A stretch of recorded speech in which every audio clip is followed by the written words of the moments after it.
This episode is brought to you by Vital Farms. Isn't it bullshit to have to question where your food comes from? At Vital Farms, you can trace your pasture-raised eggs all the way back to the source, the pasture. On the side of each pasture-raised carton of eggs, you'll find the name of the farm where your eggs were laid. And when you look the farm up on their website, you'll get a peek at all the sunshine, fresh air, and open space the hens enjoy. Learn more and find out where to buy them at vitalfarms.com. Vital Farms, keeping it bullshit-free.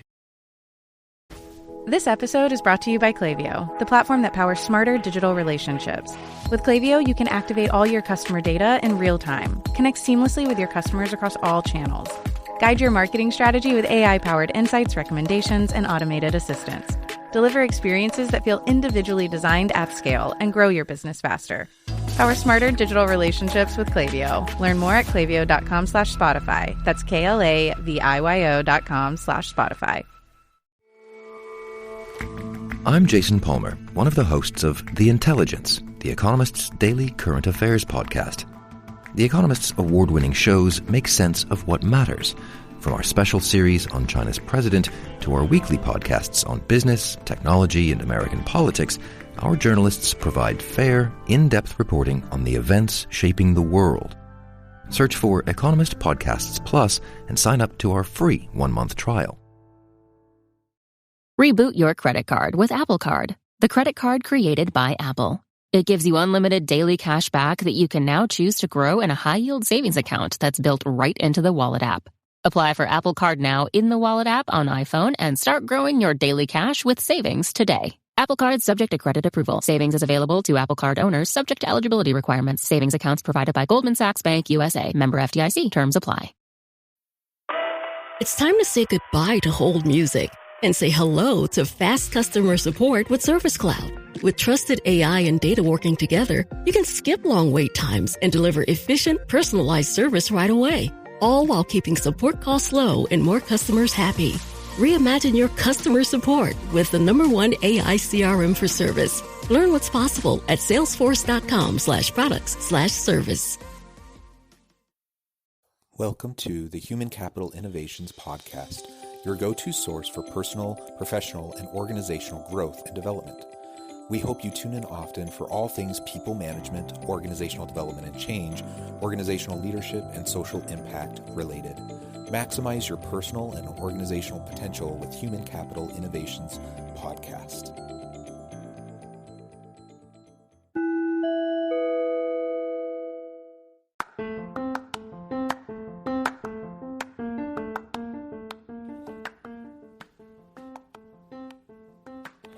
Welcome to the Human Capital Innovations Podcast.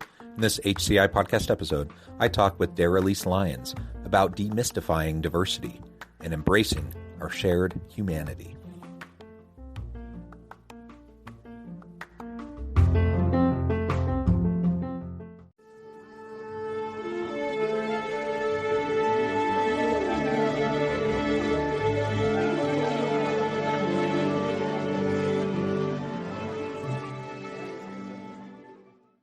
Daralyse Lyons, welcome to the Human Capital Innovations Podcast.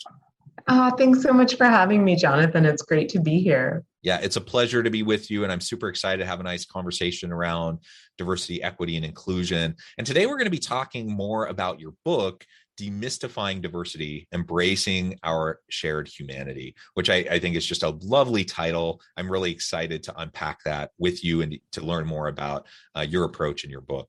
As we get started, I wanted to share Daralyse's bio with everybody. Daralyse Lyons is a journalist, an actor, and an activist. She has written more than 24 full-length books, a handful of short stories, and countless articles, performed in various plays and in improv comedy shows. She is a member of the National Association of Black Journalists and a summa cum laude graduate of NYU with a double major in English and religious studies and a minor in history. After writing an award-winning children's book, I'm Mixed, about embracing her multi-ethnic heritage, Daralyse found her passion and her purpose educating others about the need to embrace all aspects of themselves. She then went on to create the Demystifying Diversity podcast and to write the book, Demystifying Diversity, Embracing Our Shared Humanity. She works tirelessly as a full-time DE&I expert and inclusivity strategist. What an amazing background. And it's just so lovely to have you back on the podcast. Anything else you would like to share by way of your background and personal context with listeners before we dive on in?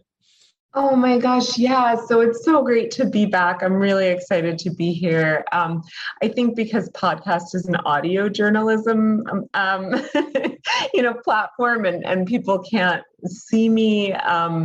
They might not know that I'm biracial, which I think is an important part of why I do this work and what I bring to this work in terms of my own experiences. My dad is Black, my mom is white. And being able to sort of exist in that space of multiple overlapping identities has allowed me to be comfortable, right, in the space between binaries that I think real diversity, equity, and inclusion work requires us to investigate. So I think that would just be the only thing I would add. Yeah. Well, that's wonderful. And it's always wonderful to have guests on the podcast who have diverse backgrounds. And I think particularly when we're talking about DE&I stuff, I think it's also important. I feel like I'm an ally. I like to talk about these topics. It's one of the things I'm passionate about, but it's not lost on myself that I'm a white dude.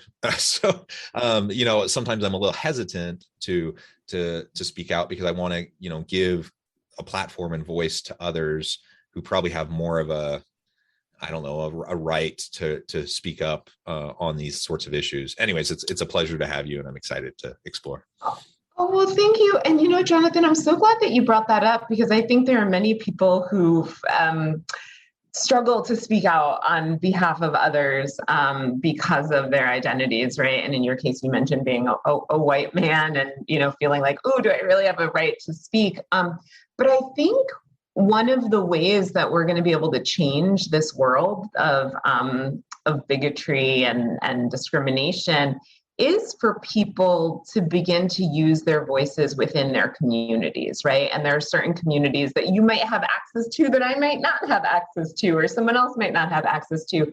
And so I really would encourage people who are listening to this of all identities to speak to the people where you have a sphere of influence about this work and why it matters, because there are doors that I'll never be able to get through. And that's, hopefully one day that will change, but it's never going to change if people of all identities don't speak about the things that really matter. Yeah. Very good point. And, I, like you said, I wish we were in a world where access wasn't an issue, where everyone could truly contribute and be heard and have their perspectives appreciated. And we're not there yet. There's still a lot of work that has to be done. And to your point also, I know so many, like I do try to speak up about these topics, even though sometimes I feel like I'm navigating, in a space that it's a little uncomfortable, but it is important. But I have lots of friends and colleagues, other white men, for example, straight, white, cisgendered men who are, they're terrified of speaking up because they're convinced they're going to say all the wrong things. They're going to stomp on people inadvertently and just hurt people when their intention is to help. And my answer to that is, I get it. Like sometimes I put my foot in my mouth. I just say the wrong thing. But I'm going to learn, I'm going to grow, I'm going to get better at it. And hopefully I can add my voice and within my sphere of influence, like you said, and hopefully can make a difference. Yeah, it's funny because I think we're going to talk about the book today and a little bit about the work that I do, but so I am biracial. I'm also a member of the LGBTQ community. I'm bisexual as well, but I don't belong to every community that I engage with and interact with. And as a journalist, especially with the work I do for the Demystifying Diversity podcast and the work I did in preparation for the book, I spoke to many, many people who have identities that lie outside of the realm of my experience or expertise. And it is scary, right? Because it's like, oh my God, I don't know what I don't know. And I'm going into this conversation and from a space of wanting to understand, wanting to be empathetic, but also knowing that I'm going to get it wrong much of the time. And I think for me, like being able to kind of live at the edge of my comfort zone is what enables me to do this work. And it is what enables me to be more effective. And there are things that I said or did, 10 years ago, that were 5 years ago, 3 years ago, last week, right? That I like cringe at today because I've learned as I've continued to move forward. And the only way that I've been able to learn effectively is from these meaningful interactions with people who have different lived experiences than I do. Not from a space of tokenism, but from a space of like, I actually want to be a better human. And for me, that means being part of a more expanded world. And having a deeper understanding. So yeah, I mean, I think there's a mythology that somehow we're going to get all the information and then be able to do the application. But my experience is that we learn from the doing, from the interacting, from stepping outside of our comfort zone, failing, making mistakes. I mean, like if we were riding a bicycle, if I were teaching someone how to ride a bicycle and they fell a couple of times, it wouldn't be like, oh my God, the bicycle is the problem and I'm never going to ride again. It would be, okay, well, what do I need to acquire a better skill set? How do I practice this? And I think it's the same with racial literacy, cultural competency, and all the other elements of DEI. I mean, we want to have a certain level of knowledge before going into these situations, but at a certain point, like we gotta try and practice and fall and get up and try again and just keep doing that until it becomes second nature. Yeah, well said. And I can't help but reflect on, again, I've been having conversations in this space for a long time, and I do research in this area too. And I can say that where I'm at now is a much better place than I was 10, 15, certainly 20 years ago. I'm better at this now than I was back then. And I do cringe at, some of the things I did with good intentions, but that I did in the past. And so, yeah, just dive on in, do your best, try to learn and grow. My experience is most people within these different communities are also very gracious and understanding. and so, we just got to give it our best go, and that'll make a difference because, I think about my family, for example. A lot of good people, well-intentioned people, very, very, very socially and religiously conservative people, which also brings with it certain perspectives. And so, for many of my family, they're never going to have these conversations unless I have them with them, because they're never in the space where it's going to happen, where someone might kind of push them to challenge their assumptions or their understanding. And so, I that's on me. I think I have to bear some responsibility for trying to have those conversations and to do them in a productive way. And that's just one example. Well, and it's an important example, and I'm glad that you mentioned that because, like, in engaging with your family, let's say, for example, there's a foundation, I would assume, of love, right, and respect, and a knowledge base of all the experiences that you've shared over time, and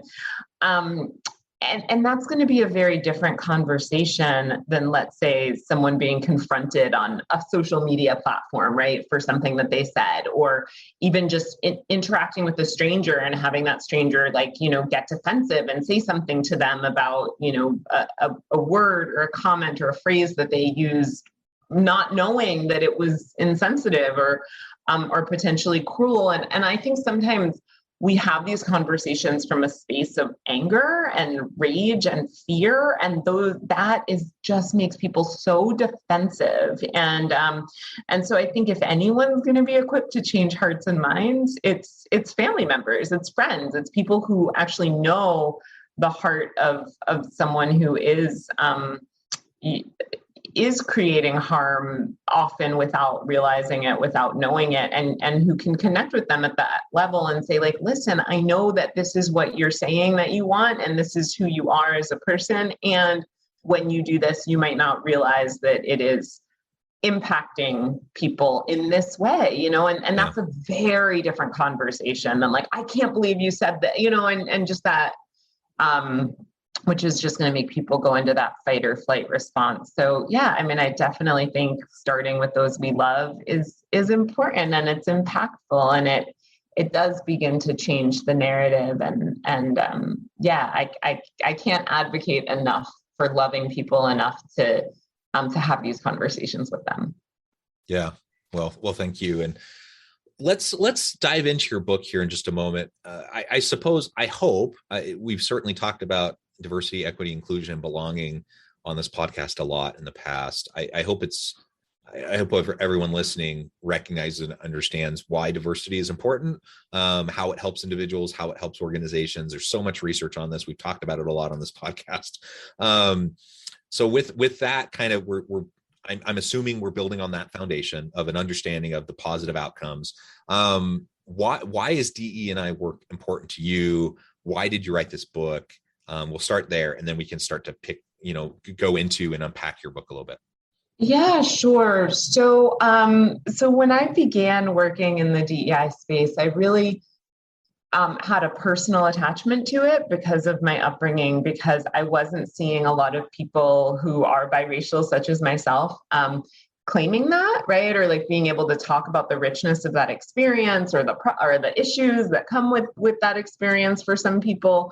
And so I started doing work on race and looking at some of the systemic roots of racism. At that same time, I was also doing work interviewing Holocaust survivors and doing work with individuals with disabilities. And I realized that systems of oppression and suppression, and I also have a background, I'm in recovery many years from an eating disorder. And so I realized that there's a lot of different things that systemic issues that really place people in positions to be harmed, to be wounded, to be victimized. And so I wanted to do something that was bigger than just me, right? And so my business partner at the time and we got together and we formed the Demystifying Diversity podcast. And I started interviewing all these people. I think I did 128 interviews for season 1 and, about a wide range of topics pertaining to diversity, equity, and inclusion.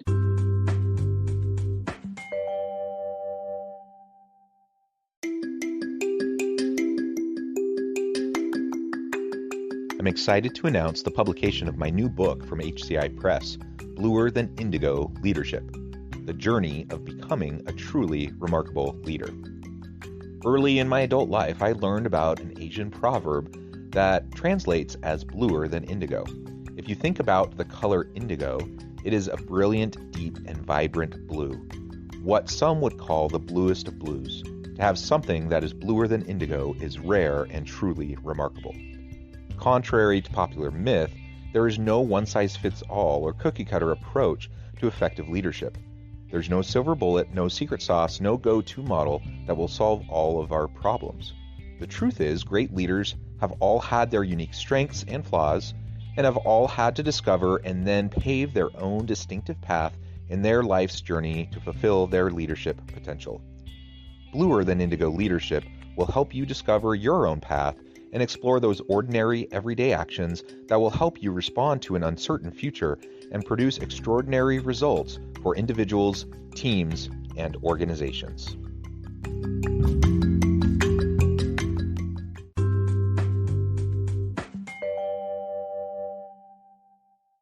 As we were doing the podcast, as I was listening to all these voices, I just realized, there are so many stories that I'm not going to have time to do justice to in the podcast. And the podcast piece is wonderful in that it's informative and it brings, these diverse voices to listeners, but there's also a missing piece between information and application. And so I wrote the book because I wanted people to be able to really get more in depth than we were able to provide on the podcast. And also, there's an accompanying workbook that you can buy with Demystifying Diversity, Embracing Our Shared Humanity, which gives readers the ability to really practice these skills, right? Because you get information and it's like, okay, great. Now I know better, but then how do I do better? What do I say without putting my foot in my mouth? Like how do I engage? How do I expand my circle of friends without seeming to tokenize people or without sort of, calling every person of a certain identity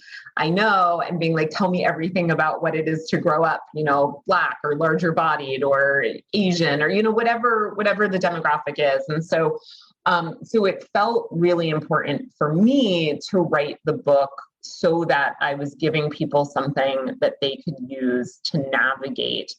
And the other piece to it, why I thought it was important to write Demystifying Diversity, Embracing Our Shared Humanity, is that there is so much incredible work. There are incredible books out there, just incredible work by people far more talented and thoughtful than I am and brilliant. But most of that work tends to be focused on a specific identity marker or experience, right? Like it tends to be very narrow.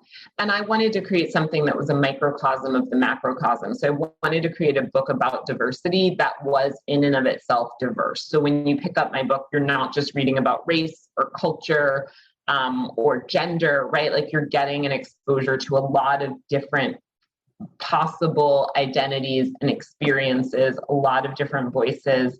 And I think that's a realm where there's not enough in this space that really teaches people how to take a view of diversity that is in and of itself diverse and doesn't get so hyper-focused that it misses that these are all interrelated systems and we have to sort of combat all of them in order to liberate people of all identities. Yeah, well, I appreciate that you shared that. I was actually just in another DE&I conversation earlier this morning where we were talking about kind of the layers of diversity. Some people talk about the diversity wheel and concentric circles, and the more obvious visual forms of diversity versus, you go out into these concentric circles and you get deeper and deeper into who the person is.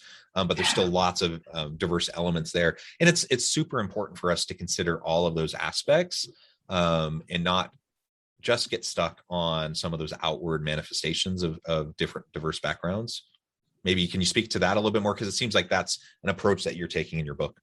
Yeah, absolutely. And I frame it a lot as visible and invisible diversity. Like, for example, neurodiversity is one that people might overlook, right? They might not recognize that someone learns differently or perhaps has a disability or, because it doesn't show up to the viewer, to the outside observer. But that doesn't necessarily mean that the person who's experiencing it isn't experiencing what they're experiencing, right? And doesn't have their own rich history and background connected with the ways that they show up in the world. So I think that, to me, I see it a little bit as like subject and object, right? Like we sometimes objectify people and create these narratives about what we think they've been through or who we think they are based on what we can see. And it's very human to do that, but it misses out on the richness of a person. And I'll just share an example from my own life, right? So people make a lot of assumptions about me based on my racial background, about things that I've experienced and like how it must have been for me. And it doesn't actually sync up with my lived experience, And I know many, many, many people who have, that is what the gist of our conversation is. When we sit down and I interview them, they will say to me, I am blank identity, fill in the blank here. And people assume because of that I am, and they'll list all the things that people assume, and they'll say, and the reality is, this is who I am. And then they'll tell me an entirely different narrative about who they are and how they show up in the world. And I think we miss out on who people really are when we project our assumptions and our biases onto them. And the only way to dismantle that is to get to know people for who they are.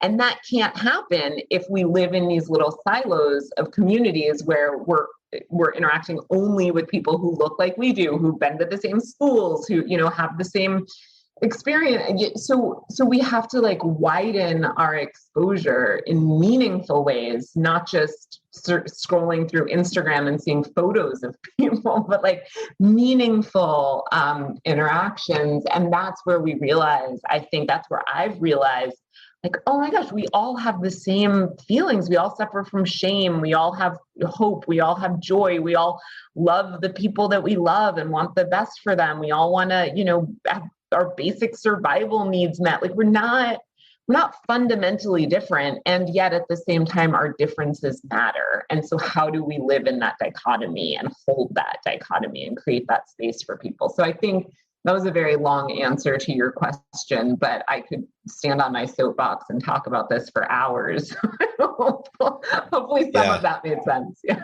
Yeah. Well, and I think you raise a really important point about projecting. I suppose that's human nature. We all do it, despite our best intentions. And you're right. The only way to stop is to recognize we're doing it and to just listen, to just get to know the people that you're interacting with, and to just stop assuming that you know or understand until you've just like been with them and listened. Active listening, not like listening with an agenda of like, I need to be able to check the box that I now have, a friend in this category, in this category, in this category. And sometimes it's so interesting because all of this space can be uncomfortable. And I find even people with good intentions, because of the discomfort, they start to lean on these narratives because they're familiar, right? And so that can ease some of the level of complexity or discomfort that they might feel. And I just say we just got to learn to be comfortable with the discomfort and patient and flexible and to just listen, and that will help us to truly learn. Well, and even, taking it out of the realm of DEI for a moment and just thinking about listening as a critical skill that can help build relationships and help us connect with people, period, people in our lives. Like, I don't know, Jonathan, about you, but almost every argument I've ever had has begun with me having a false narrative or about someone else, or someone else having a false narrative about me. I think about in relationships or something, if I'm like mad at someone, it's often not because of what they did. It's because of the motive that I attribute to their action, or because of my interpretation of what it meant that they said something or didn't say something or showed up at a certain time or didn't show up or whatever, and when I enter into dialogues with people that I know and love, right, from a space of, hey, so I'm curious, I noticed that you said you were going to call and that didn't happen. And like, can you just tell me more about that? Or what came up for you? Or did I do something? When I enter into spaces from a humble space of authentic curiosity and wanting to get to know what drives people, I often find out that what I thought was not at all true, and these are people I know, right? And so, and it's crazy to me that, people I know and care deeply about, I can create false narratives about. And so, of course, I'm going to do that about strangers because I don't know them. I don't care deeply about them. There's more layers of resistance to that connection. But I actually have found that working with diverse populations, that getting to know people with whom I have no connection has made me much more effective at the relationships that are already in my life too. And so I think, sometimes people think about these skills as things that only have applications in a DEI context. And that is not true. It's like when we can practice the skill of listening when all of our biases are screaming, right? And it's scary and it's hard. Well, then how much better of a listener am I going to be when I go to have a conversation with someone that I actually do know and care about and have a level of intimacy built in? I mean, it just makes me better at the business of living to do the work that I do. And I think that's true of everyone. It's like, I'm thinking about a college athlete, right? An NCAA Division I college athlete who's just like striving and playing and working super, super hard. And then maybe, I don't know, they go back to like their high school baseball team to play on the field. And it's like, oh my gosh, I got such a skill set that this is now easy. And so I think that is true of the DEI space as well, that if we're willing to do this when the stakes are high and it matters and it's hard, we get so much better when the stakes are kind of lower and it's easier. But the other isn't true. You can't like practice for the high school team and then show up and play NCAA baseball. Yeah, that's right. Well, Daralyse, it has just been a real pleasure talking with you. We could go on and on and on. I do need to let you go and get back to your busy day, but I appreciate all of your insight. I appreciate all of the great wisdom that you shared. Before we close today, I wanted to give you a chance to share with listeners how they can get connected with you, find out more about your work, where they can find your book, and then give us the final word on the topic for today. Yeah, absolutely. So there are a bazillion places that people can connect with me. I'll give two.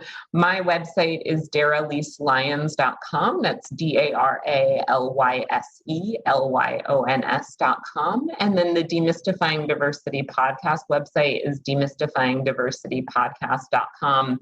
The Demystifying Diversity podcast is available anywhere people get their podcasts. The book, Demystifying Diversity, Embracing Our Shared Humanity, is available. I would say anywhere books are sold, but I think for now you're probably better off going online in COVID days. And I think just my parting words of wisdom, which like no pressure here, right? But my parting words would just be to practice. Like, let's look at this as a practice, maybe even a dance, and have some grace, some self-compassion, and some enthusiasm for it, because I don't think that there's any way to get from where we are to where we need and want to be without having really practiced this skill set. Yeah, I completely agree. Thank you so much for joining us. I encourage listeners to reach out, to get connected, check out Daralyse's book, reach out and find out more about what she can do for you.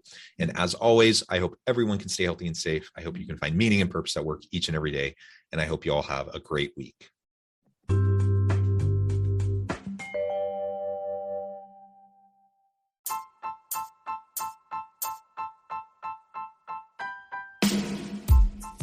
The alchemy of truly remarkable leadership. Ordinary, everyday actions that produce extraordinary results. Consider how the nature of work has shifted over the past 50 years. With increased globalization, rapid technological advancement, and the shift in economic composition, the average job of today looks very different than the average job of 50 years ago. What will the jobs and organizations of tomorrow look like? Moreover, what does this all mean for organizational leaders? What are the core competencies and capabilities of organizations and their leadership that are prepared for continued disruption and geopolitical and socioeconomic shifts? Regardless of what the future holds, increasingly, leaders need to be socially minded, data-driven, decisive, champions of talent, and disruptors of the traditional notions of leadership, teams, organizations, and work. The alchemy of truly remarkable leadership will help you to explore your own leadership competencies and capabilities and consider ways to apply and implement them into your workplace and personal life.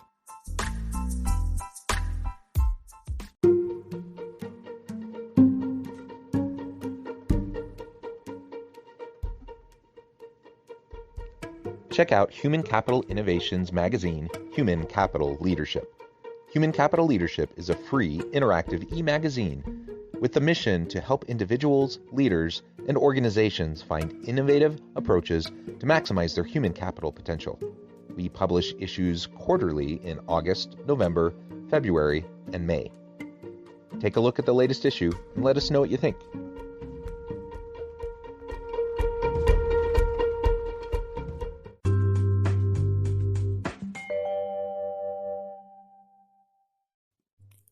Thanks again for joining us for this episode of the Human Capital Innovations Podcast. I hope you stay healthy and safe and that you have a great week.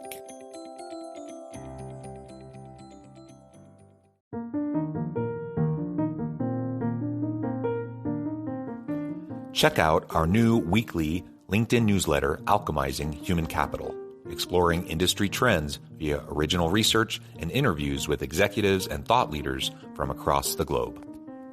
We look forward to having you join us.